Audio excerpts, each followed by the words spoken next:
Kuno care?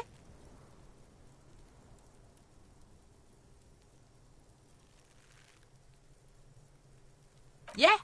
The kingdom of Kuno? The fuck do you want with it? Yeah, Kuno doesn't know shit about that. That shit is beneath Kuno. Listen!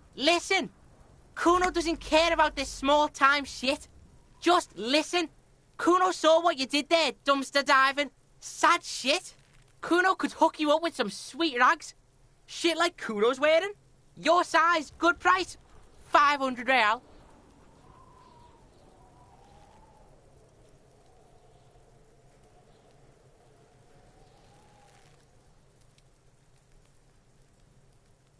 Pig, these are found modulars. Liquid fit, performance crotch, urban survival shit. Made in Mirova by scientists. Pants scientists. Believe it, you need this shit. These could drastically improve your chances of survival in the urban wilderness.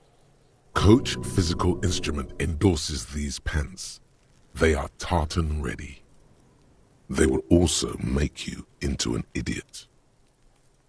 Look, Kuno ain't seen shit lying around, except for that up there. Now you want performance gear or not, Grandpa? The lieutenant remains silent, but his expression couldn't say, "I told you so," any louder.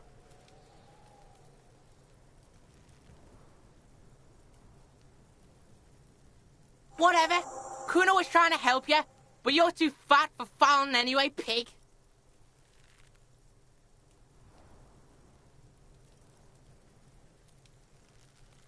Look at that fucking shit.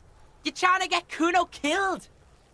Fuck does Kuno know? Kuno's not a fucking acrobat.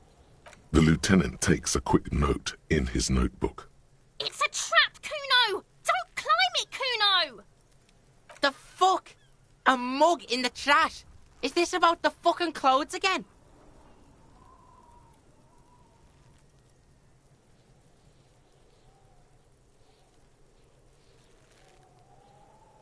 Yeah, Kuno sees where this is going.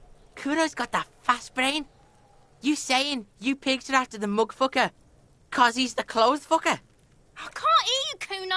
Speak louder, Kuno! Shit, that's tense. Someone's going to the beat-down basement, huh? Mug guy gonna get tied to the radiator. Kuno doesn't know who put that shit in there. And if he did, he wouldn't squeal. But if you find out, maybe you can... Tell the Kuno who it was. He's curious. He likes putting two and two together here. Stop turning into a pig, Kuno! They're trying to get you hooked on the snitching! Get away from my Kuno. Yeah? Get your bacon shit away. Kuno doesn't like to be seen with the popo. Get your shit done and out of Kuno's face. Yeah, whatever. Kuno doesn't give a shit.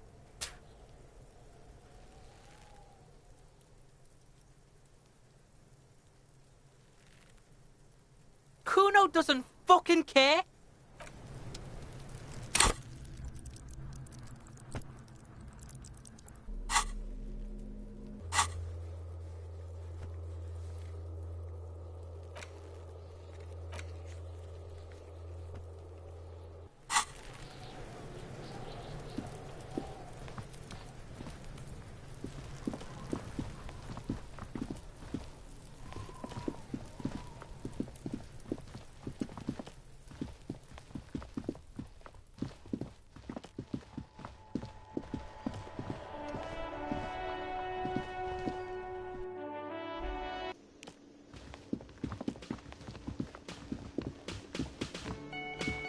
Can I help you? Yes, have you got it? A lot.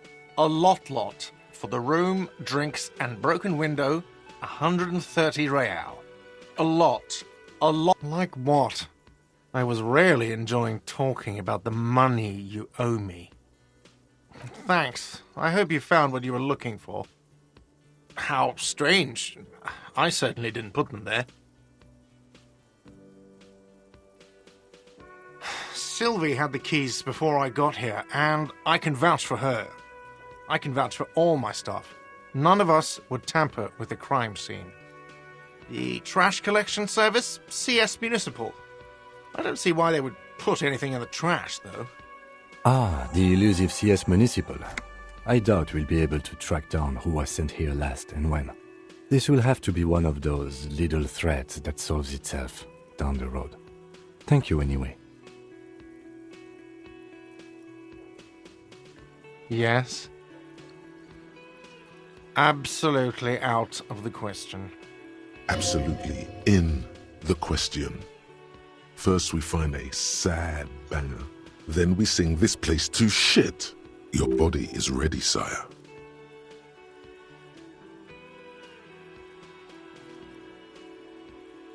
What thing? Oh yes, that door, sure. There's nothing mysterious about it. It's just a door. No, I don't have a key. I don't know how to get there. And I don't care either. It's not like I've been wondering about it for 10 years. It's just a frit warehouse, probably. Or some boring storage space with a bunch of old junk and dust. Junk and dust. He's attempting to maintain an air of indifference. It's absolutely not convincing. Fine, okay, a little. But my job doesn't leave me time for wondering about one locked door in one of the cafeterias I manage. So I haven't opened it. I have cleaned the whole place 100 times over, though, after the animals. And I haven't found a key, so good luck with that. Yes, not the whole damn union, thank God. Just the nastiest and loudest faction. They come here in the evenings. Dumb, unruly types. Think they're big shit. But they're good customers. They place big orders and always pay on time. We should find out who this Lord faction is, occupying the booth. Loudness means talkative, and we need info. We don't. We have to wait. They'll show up sooner or later. Men get hungry, even striking men. If not today, then they'll be here tomorrow. There are these things called days. You sleep between them. He's saying they'll come after you've slept. Just making clear you got that. What? By the way, you should come back to this thing-based questionnaire if you see anything interesting in the whirling later.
What do you see?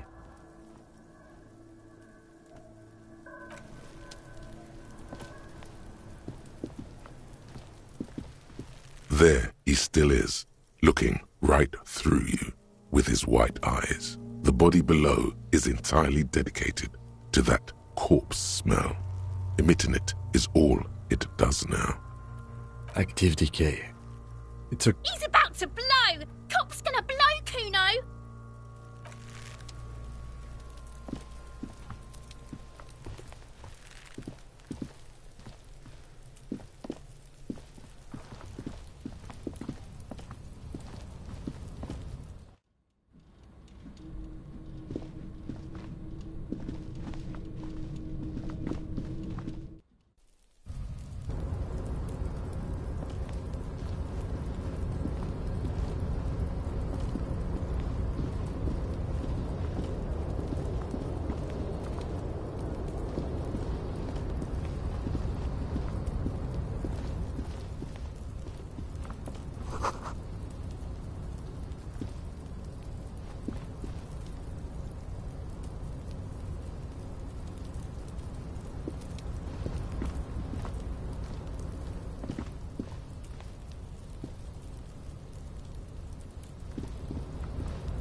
getting pretty close to me. Come to snuff my shit out, I think. Looks like it's time for me to go, Kuno. Pig's come to take me in. I'm going away for a long, long time, Kuno. Going away for life. What's going on there? Fuck are you trying to pull, pig? Murder was the case they gave me.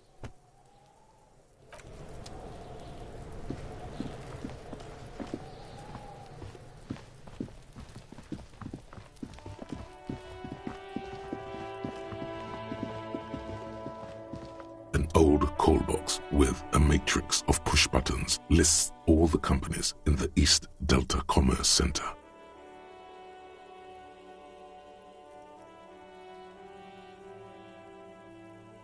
An off-key melody starts playing after you ring the doorbell. Then a woman picks up the receiver. Kuno, please stop calling here. Grown-ups don't have time for your stupid games. She thinks you're the gremlin child. What would he say to this?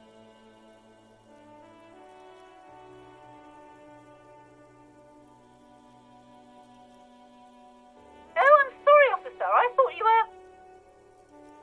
But the doorbell is broken, and the bookstore shouldn't even be on the list anymore. So I can't help you. Please don't call here again. Thanks. A single beep indicates that the line has gone dead. You ring the doorbell, but no one answers. What an ominous name for a hair salon. Doesn't bode well for anyone's hair. All you hear is static, but no one answers the call. You ring the doorbell, but nothing happens. You wait for a minute or two, but all you get from the call box is silence. This button looks new, but someone has removed the name card. Nothing happens when you try to ring it. Huh. This button looks new. It's probably not connected yet. Looks like someone has melted half the plastic off with a lighter. The doorbell doesn't work anymore. You hear static from the intercom speaker.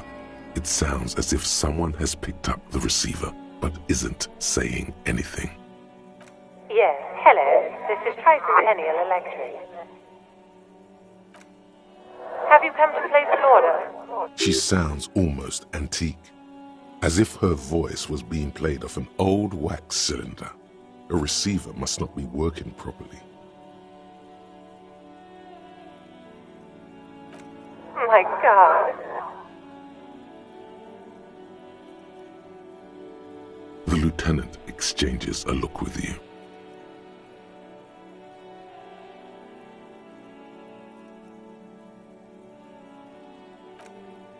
It's you. My God. I didn't think I would hear your voice. Who cares that you don't remember her? Just go along with it.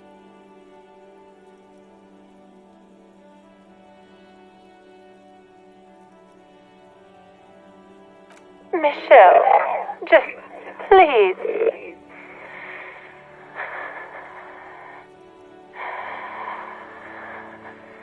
Why did you even call? I don't understand. You've been gone for months. I thought you didn't care.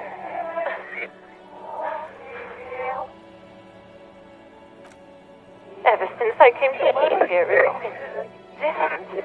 As if my mind's been wiped clean. A spot of static overrides her words. When she speaks again, it sounds like she's submerged.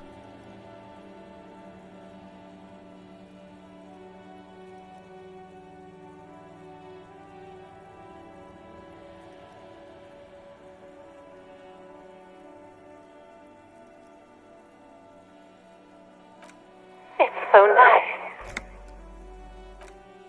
It's so nice to be able to finally meet again.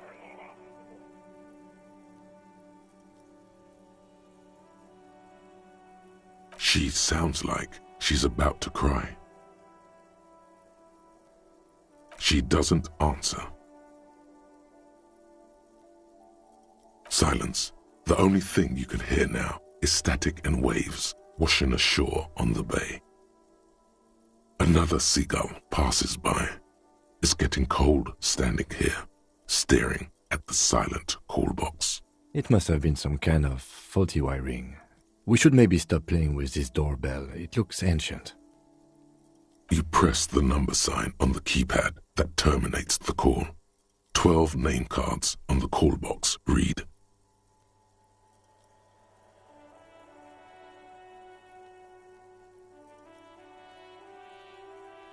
Nothing happens after you ring the doorbell. They don't want to talk to you.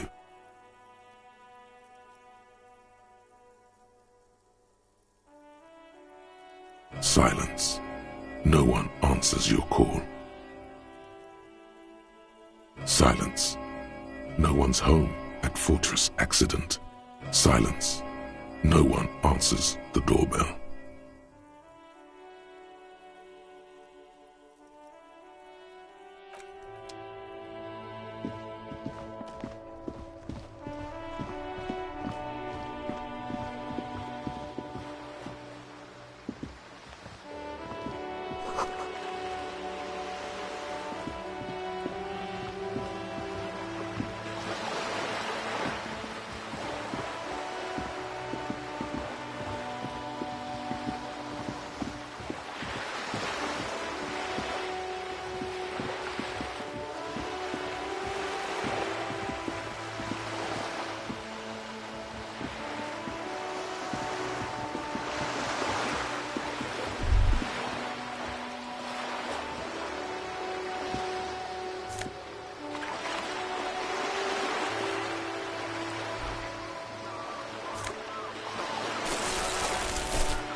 Have you no shame?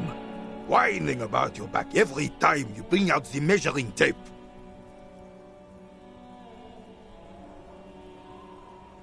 René, you're a man with a fork in a world of soup. Please, let's just try to enjoy the game, all right?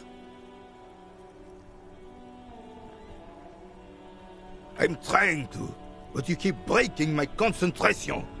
You're old. I can see that. We're both old. Now stop grabbing your ass like it's a girl. These manly men are playing balls. This is a ball game. Grab a ball and play it. Don't ask questions. Shoot first. Ask questions never. That's the spirit. Don't even waste your breath asking about the game. They wouldn't know anyway. They're way past their prime.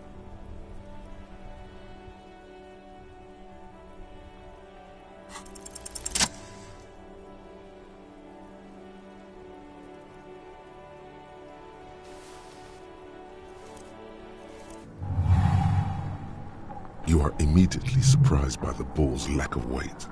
No matter, you'll make it work.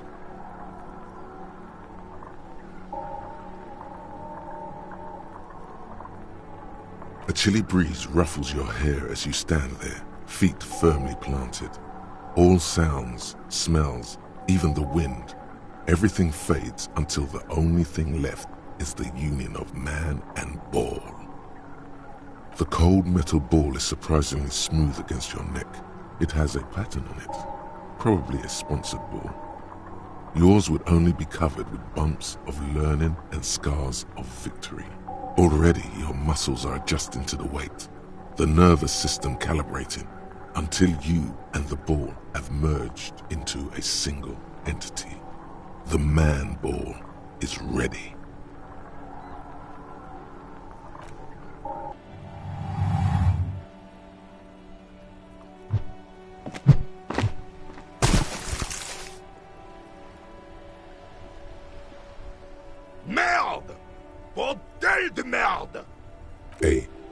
source of shit? What the hell is your problem? I don't care if you are a cop. You do not just ruin someone's game. It's so goddamn disrespectful.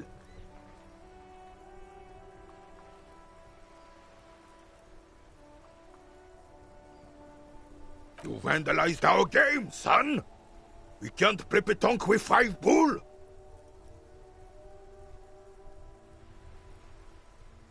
Well, it damn well isn't.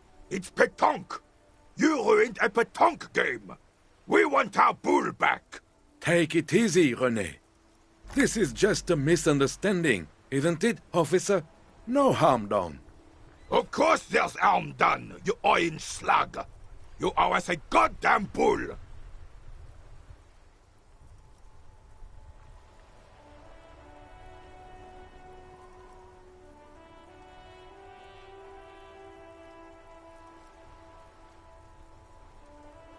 Good. Mistakes are forgiven when men at least try to right their wrongs. I believe you will try. Now, why did you approach us? Yes, why did you come here? It's unlikely they know anything about the murder. Unfortunately, I don't. Unlike most of the locals, I have no qualms about assisting law enforcement. But this affair has passed me by completely. In Martinez, the union is the law, so can you really blame them? Cop is a pejorative term. I don't have a problem with policemen. On the contrary, I admire the effort to bring order to our streets. He doesn't know about the crime. Your time is better spent discussing politics. I'm confident they are indispensable in regard to all the paperwork and other administrative duties.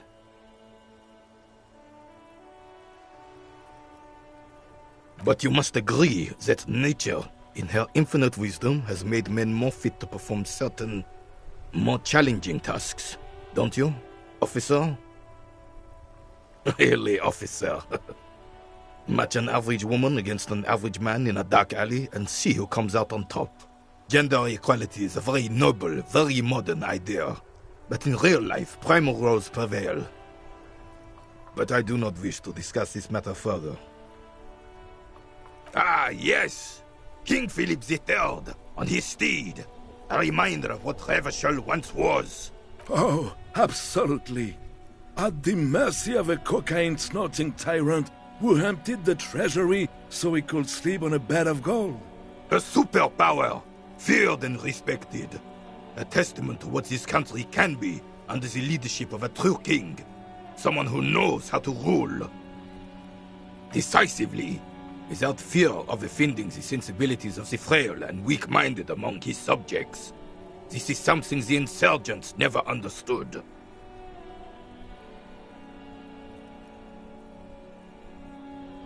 A nation is only as strong as its leader. That's why it was such madness to try to... Don't get started on that again. What happened, happened. The Carabiner doesn't reply, but his entire being communicates unbreakable resolve. Right.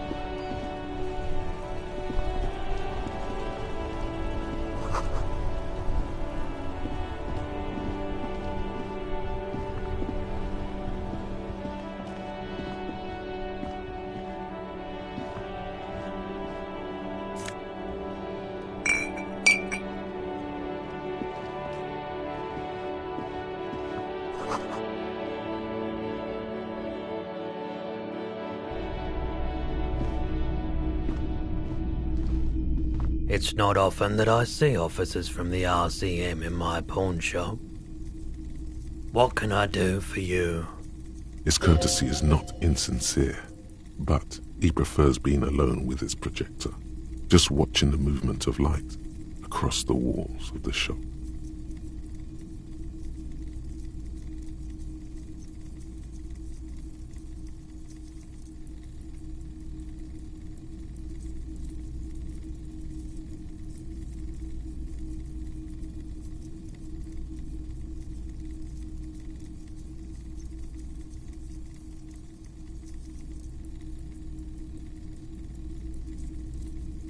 Oh no, not at all.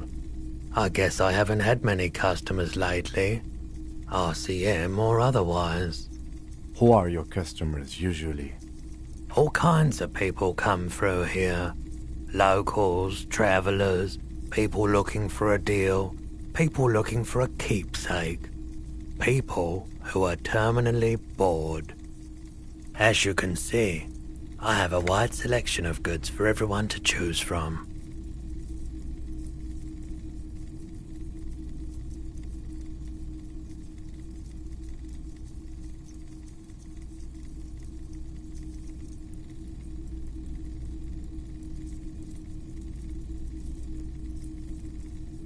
It keeps me entertained.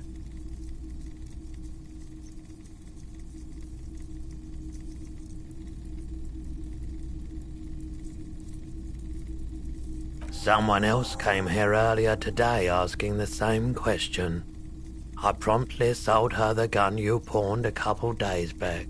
This is a pawn shop, and it did feel as if you've met before. Oh God.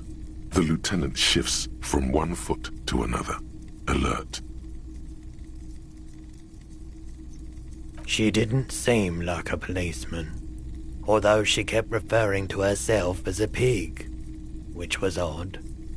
I found her interest in the gun a bit obsessive, but I was just happy to get rid of it, and of her. Truth be told, she was terrifying. Right, so let me get this right. You sold your sidearm, issued by the citizens' militia, and now a civilian is running around the streets of Martinez with it? Miraculously, his face does not reveal what's happening inside.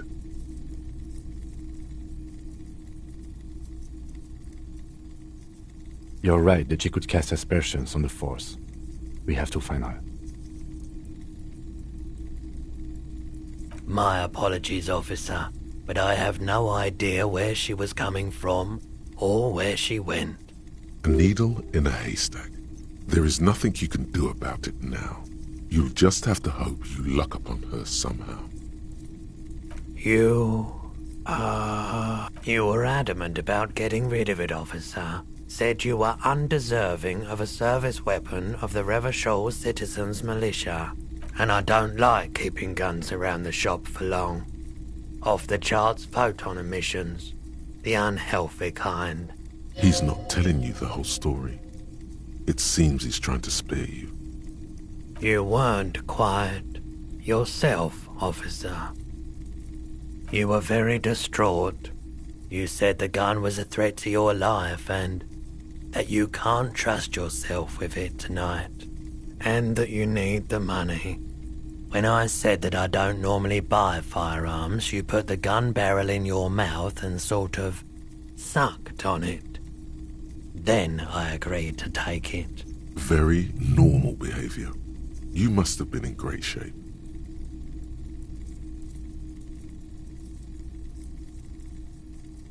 It certainly does, especially in Revachol. Of course.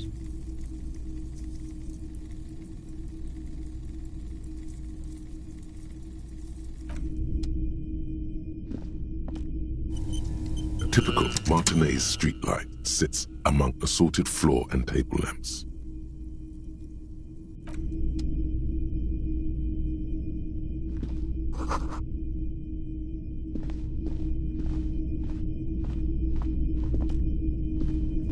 You see rows of toy soldiers guarding the rest of the trinkets displayed on the table.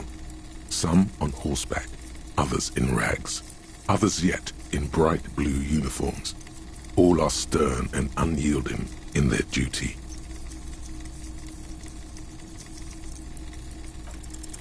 Why, what's this? A headless man riding a horse? A headless man wearing futuristic tracksuit trousers that say found. Oh, that's the Headless Phone Rider. The Headless Phone Rider. It's an urban legend about a man who rides the streets of Revachol sporting a fawn tracksuit. As you see, he's missing his head. 50 cents. Bargain priced. I'll throw in the tiny cap too. I think he's looking for it, or something. That part of the story has many interpretations. Did I mention that this figurine is supposed to be lucky? Always carry it with you.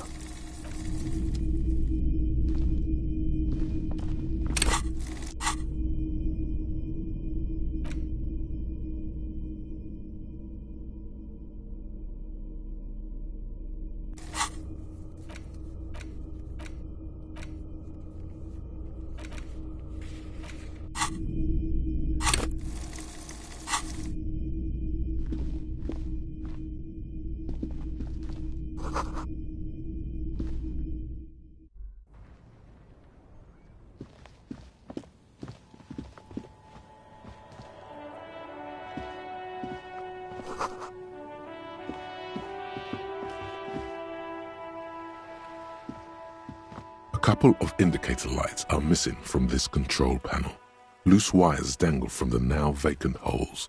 In the middle is a lever. Beneath it, a small metal plaque.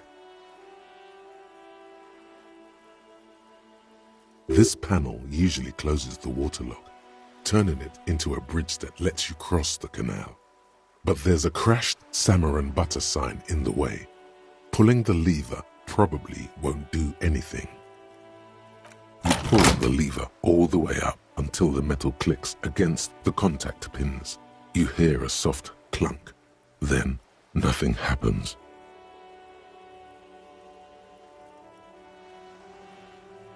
Nothing happens. A cold gust of wind blowing in from the sea interrupts the silence of the situation. Nothing happens. A spring brings the lever back to its original position. You still need to close the waterlock to get across the canal. Some other way. Wasn't there a sign over there saying functionality will be restored on Wednesday morning?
There are clothes inside. Cheap second-hand clothes, smelling of strangers' body odors. Don't be shy. These are premium class clothes. Good quality fabrics, best retro design. Save the economy with your style, officer. Save the economy? That sounds off. Haven't you heard, officer? We've got to be economically conscious. Recycle your cash, keep it in circulation. Don't buy new things. Buy eco. Look around, officer. You see all these premium goods just sitting there, not getting bought? We've got to keep the flow of goods moving. Is this really the economy we want to leave to our children?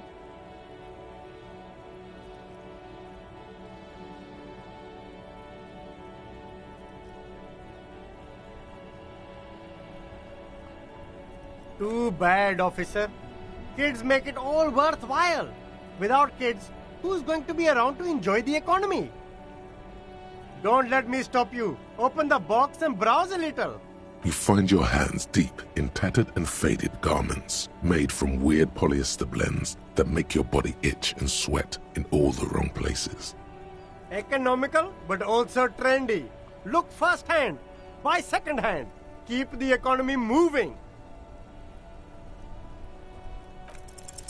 Something cold grazes your hand. Synthetic and sleek. A windbreaker.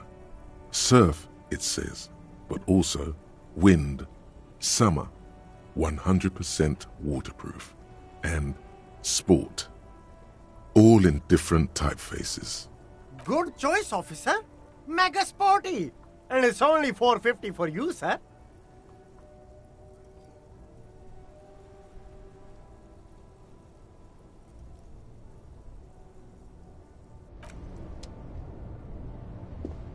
You see two lowly, defeated speakers, thralls, slaves basically, perched atop them like conquerors surveying the land. A pair of found, durable wear sneakers, Ultra series. I can see you've a taste for luxury, officer. Can't keep your eyes off those sneakers? These once respectable speakers have been conquered, reduced to a mere prop by the indomitable found Ultras atop them. No, don't look at the speakers, officer. Look at the sneakers. The sneakers are the stars here. No, don't pity them, officer. These are old Samaran garbage. Don't even look at them. Check out these super cool, fun Ultras instead. Samaran trash. That sounds like they're from the Samaran People's Republic, produced under the dictatorship of the proletariat. No way, officer. These aren't for sale. They're bad speakers. Low-fi socialist junk. No, officer. You're a high-class policeman who accepts nothing less than the best. Lucky for you, I've got the best on sale. Well, if you want them... But see, they are the pedestal for my sneakers. If I let go of the speakers, where will the sneakers go? I can't leave premium lifestyle sneakers on the ground. If, on the other hand, you wanted to buy the sneakers too, I could maybe throw in the speakers for little extra. 50 cents? Damn, so you have to buy the sneakers first. A pair of found Ultras. The design is impossibly sleek and simple. A futuristic silhouette with a sleek monochrome colorway, a jet black upper, and a silver-lined midsole. Those sneakers, mister. Those sneakers are the latest found sneakers. Super air, super fine, super cool. Only 50 real. Only? That's madness. Found Ultra. Wear the future. You remember the slogan from some magazine.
Hello again, sir.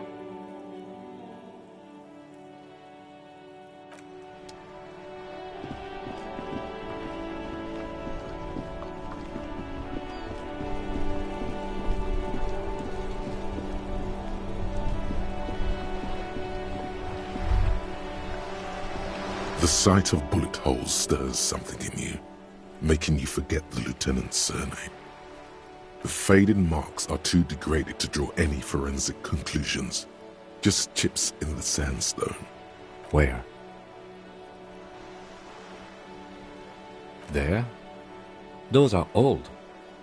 These bullets were fired during the Revolution, over half a century ago. They do not warrant investigation. We should focus on present crimes, from the present century.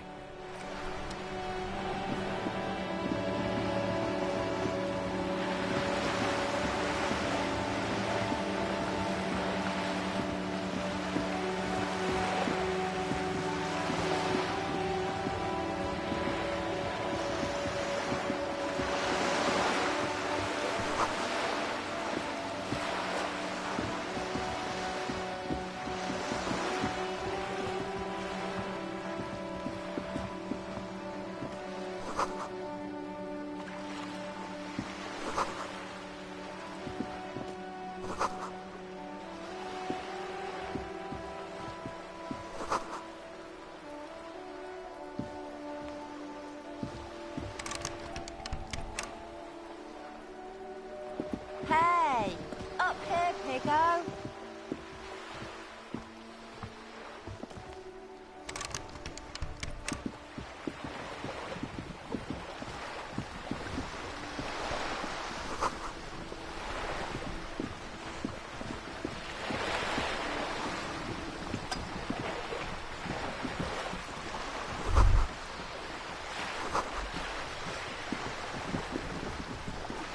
A striking woman leans against the cabin top of her sailing boat, smiling as you approach. Her green raincoat glistens with droplets. A silk scarf is tied around her throat. Good afternoon, officers. I'm Joyce. Joyce L. Messier. I represent the board of Wild Pines, the owners of the harbour. You gentlemen must be from the RCM.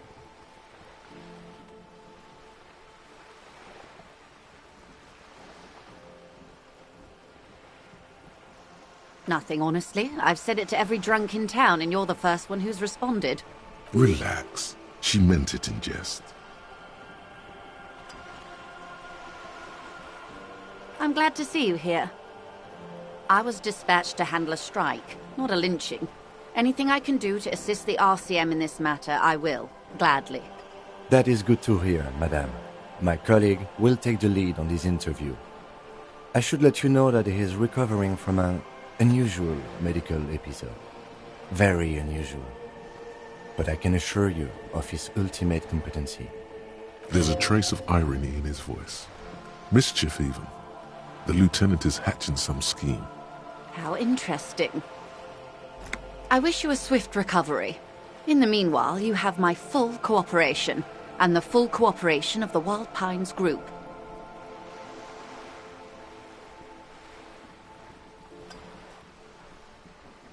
Why, yes I am. The boat? No. It is called Cordelati 19 because that's the type of sloop it is. My sloop? I like it a lot. It's the eel's hips, baby. I'm enjoying this part of the interview. It has so little to do with the murder we're investigating. I really do, the lieutenant thinks. Is she thrown off yet? He's looking at the woman, assessing her. Good. What we do? I'm afraid I don't speak for Wild Pines as a whole. It's a giant undertaking. There was a touch of discomfort there. She wants to merely represent. The Pines' core competency is logistics. Container shipping, freight, that sort of thing. See those airships there, blinking? Those are the shipping side of things, and that is the terminal. Another subdivision deals with energy, oil and gas exploration, offshore platforms. The Wild Pines Group is one of the original Revacholian Indo-tribes. Companies awarded royal monopolies by the king, the suzerain himself, centuries ago. The king is long gone, but several of the Indo-tribes remain. Why, thank you. She nods. Everything. Right up to, but not including, trade secrets. I believe the official title is Senior Labour Negotiator. In practice, I'm a grocery clerk. I relay the union's demands to Wild Pines and return with Wild Pines' counteroffer. And how are the talks going? They're not. That's the problem. The union stopped all negotiations a week ago, after that awful lynching took place. Now they won't even let me into the harbour. There's a 2-meter-20 racist behemoth blocking the gates. Yes, Jean-Luc Measurehead. Let's say I was not making the kind of progress I'd hoped for when I first arrived. And when did you first arrive? I arrived 3 weeks ago. Yes, in the middle of February. The bay was still partially frozen then. I prefer to do these things on site, like the RCM. But the strike began in December. I wasn't the original negotiator here. I took over after Mr. Gaumont hit a wall with Mr. Clare, the union boss. Mr. Clare refused to speak with Gaumont despite concessions he'd granted the union in prior negotiations. This isn't the first time the union has gone on strike? Heavens no. There have been 2 prior strikes. Both times the union won significant concessions, including overtime pay and a medical plan. This time their demands are more, I guess you could say, aggressive. Ludicrous even. It's meant. Mr. Clare told him to... how did he put it? Fuck off, midget. Gaumont is short of stature, you see. Yes. Keep in mind, this is a negotiator Mr. Clare has worked with before, and who was more than fair with him and the union. The scabs? You mean the huddled masses of Jamrock, come to plead for work where the union refuses to? If they were organised by Wild Pines or its affiliates, then it would be a company secret. I could not share it with you. Not right now, at least. It's implied. She's open to discussing this matter with you at a later occasion. Everard Clare is a man of the utmost integrity. If you can say one thing about him, it's that he always puts the interests of the workers first. Of course not. Everard is fantastically corrupt. I imagine he has a thick, viscous goo where you and I have blood. He is the most corrupt individual I have ever seen, and I deal with men like him for a living. If there is anyone more venal, more irredeemably nepotistic, then it's his twin brother, Edgar. Yes, Edgar looks exactly like his brother, except for that lazy eye. He also talks exactly like Everard does, and when one's term as foreman is up, the other takes over. It's how they circumvent the term limits, you see, with a funny little switcheroo. While in office, they've embezzled God knows how much of their workers' dues. The Débardeurs Union was once a perfectly normal institution. 20 years ago, anyway. It must not have been easy to establish under the Emergency Act, but they did it. I can respect that. Organised labour at its best, as they say. Then something happened in the local chapter elections. The brothers Clare came and transformed it into a... how do you say... a mob. The Débardeurs are a crime syndicate. Sad as it may be, I suspect we'll be forced to cooperate with them. Refreshingly honest, officer. The company has tried appeasing in the past, but I'm afraid our concessions have only emboldened Everard and his brother. And your opinion, detective, if I may ask? I'm a curious and talkative person, you see. Would you say the Débardeurs Union is...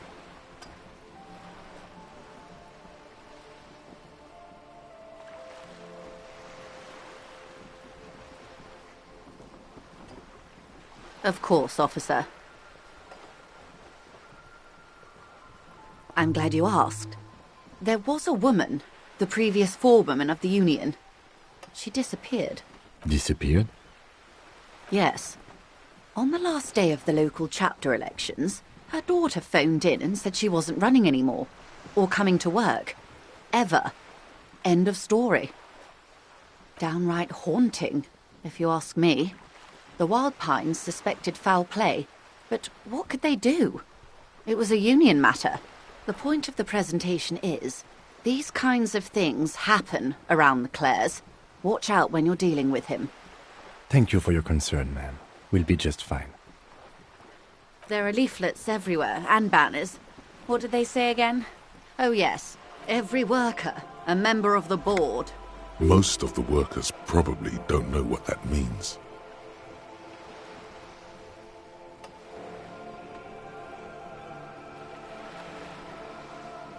Then you might also like their other slogan. Demand democracy.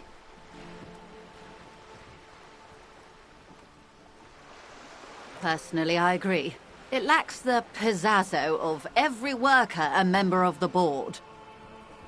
It's quite simple, you see. Every time the Wild Pines group makes a decision, about what? About anything really, it needs the signature of each of the 2,200 workers in its Martinez terminal. Just so you understand, this is but one of 22 terminals owned by Wild Pines.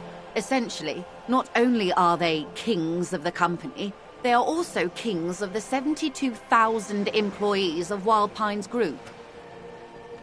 They're having a blast. But how can they afford it? After 4 months, my assumption was they would prefer a more practical solution. I'm not sure.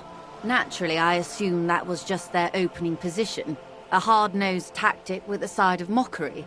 But there's been no follow-up, just the same nonsensical slogan repeated over and over again. And now, people are getting lynched, I hear. Behind the whirling in rags. A disastrous situation if there ever was one. Excuse me, from whom did you hear about this lynching? I first heard it from the bowyer at the gates. The one whose very name advertises his aversion to work. I think he said it was, "Call me mañana." This checks out. Of course. How else can I help? Quite a few things, I'm afraid. The information I'm to share with you includes sensitive trade secrets. For the sake of my employer, I have to ask for your names and badge numbers. Of course, ma'am. We should have introduced ourselves. I am Lieutenant Kitsuragi from Precinct 57. And this is my colleague from Precinct 41. I'm afraid he doesn't have his badge at the moment. I hope mine will suffice. How curious. Why is that, Detective? Awkwardness washes over the conversation. The woman doesn't like this turn of events. I see. So, are you saying you lost your badge during the course of this episode? I can't hear you, darling. Speak up, please.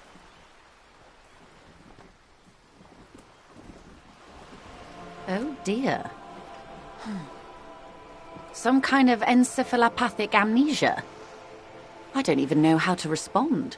I do believe you, naive as that may sound.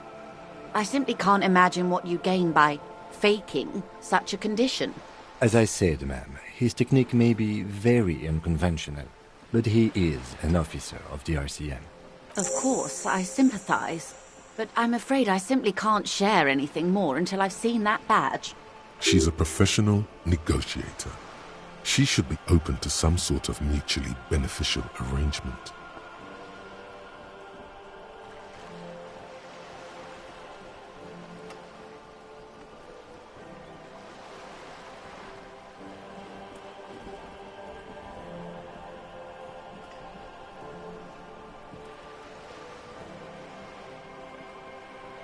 Of course. But before we do, officers, let me be perfectly clear. The situation is extremely volatile. The sooner we can speak about this lynching business, the better for all of us. Is what you want to say, but it isn't that easy, is it? Look at that lady. Take a gander.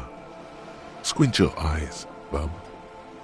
Why, yes, tucked away under that sturdy green raincoat, almost rustic in its simplicity, a silk shirt and matching scarf, around her gentle throat, while dull orange pearls hang from her earlobes, red from the cold. Her light green eyes scan you, full of knowledge and worry, wealth and all its possibilities. These are the kind eyes of the rich man that seem to say everything is possible, within reason. Now look at you, you misery-clad simian, barely able to tie your own laces. Your armpits are lakes. A scythe of booze precedes you. Your hair sticks to your forehead, and your underwear feels uncomfortable. You're poor, poor as balls. You can't ask this person for money. You're too...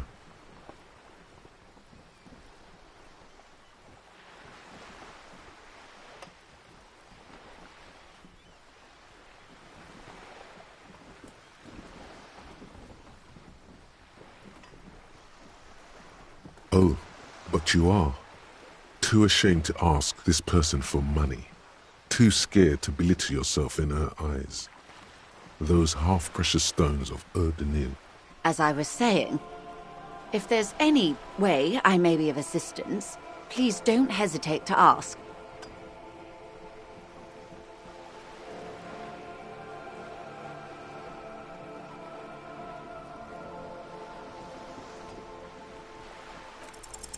I am sorry. It just doesn't come out of your mouth. What does is surprisingly eloquent, really. The last one, not the first three. Those are ape speak. My. Why'd you say that? That's garbage. You're a police officer. Of course.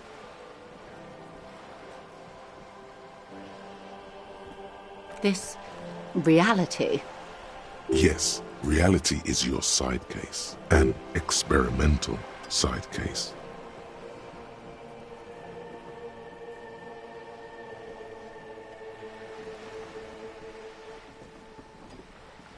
How truly curious.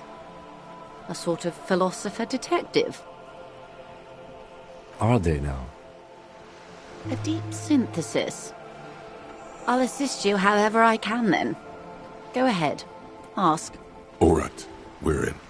I know these all look good, but begin with the first, okay?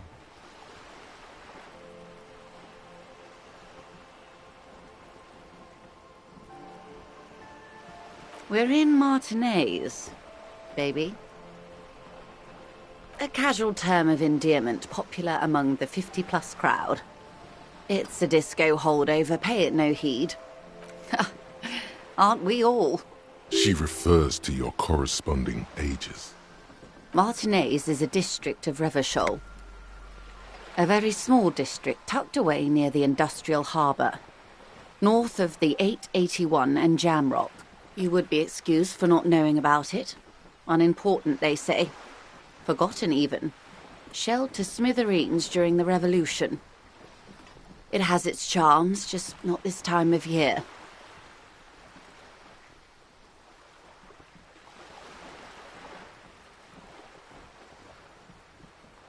Revachol?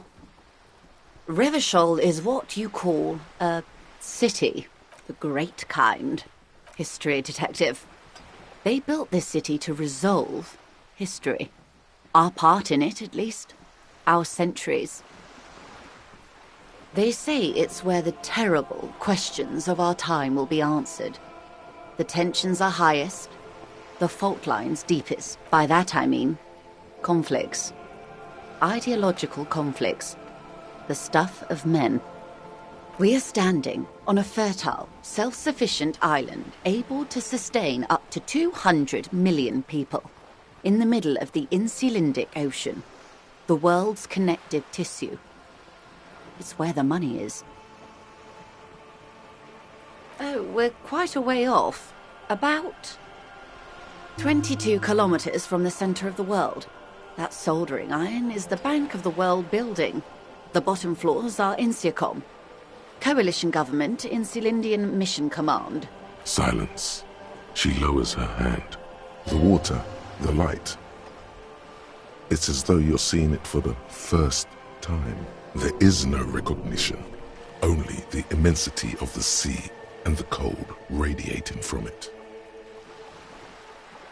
She observes your eyes scanning the horizon, then breaks the silence, slowly. This is one thought you need to complete. Where are you? Was there something else you wanted to know? I remember something about a lowdown. This has been informative. Thank you, ma'am. I'm sure my memory-impaired partner has many more questions to ask, about even more fundamental aspects of reality. Might I suggest not asking them all right now? Ma'am, Messier will be here later too, and tomorrow. Isn't that true, ma'am? Absolutely. My commitment here is long-term. It's better not to eat all your candy at once. Indeed. I'm always at your service. Glad to have been of assistance. The little that I know. Anything else? Of course, Detective. Take care.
A sturdy metal door guards the southwest entrance to the apartment building.